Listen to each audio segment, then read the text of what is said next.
Lesson number 10, The Railway Journey. Sahar and Razi were going to spend a week with their friend Muiz in Lahore.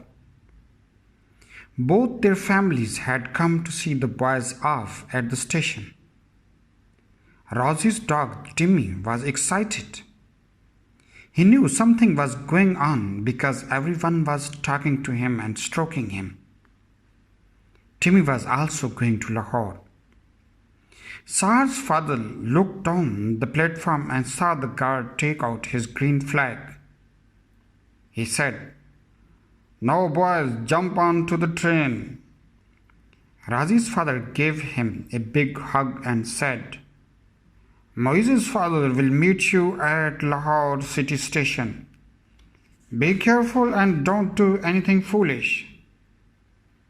"Goodbye, boys," said Razi's mother. "Don't stand near the door and don't put your hands out of the windows." Even Sah's young sister had some advice for the boys.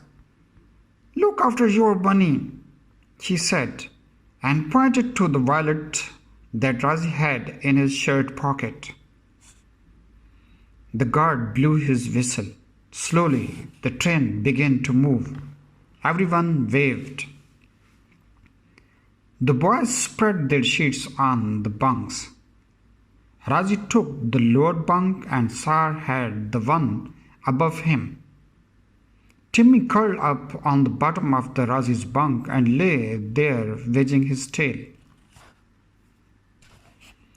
Soon the train was rushing through the night. The boys ate their food by the open window and enjoyed the cool wind blowing into the compartment. They watched the lights of the cars in the distance. Sometimes the train slowed down as it rumbled over a long bridge. Sometimes it passed through a small town. By 10 o'clock, the boys were feeling quite sleepy. The brakes screeched and the train came to a stop at a small station. Razi settled his head on the pillow. Then he heard Timmy growl and he opened his eyes. There was a hand right in front of his face. The hand went straight to his pocket and came out with his wallet. Timmy barked loudly and jumped towards the window. Razi leapt up shouting, "Thief! Stop, thief!" Sah sat up. Razi opened the door and Timmy ran after the man.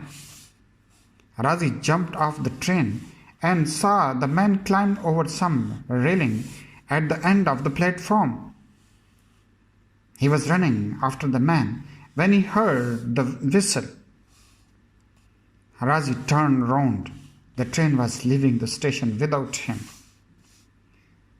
The train picked up speed and disappeared into the darkness.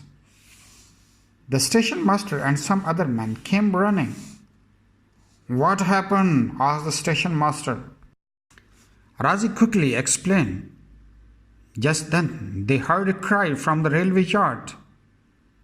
They all climbed over the railing into the yard.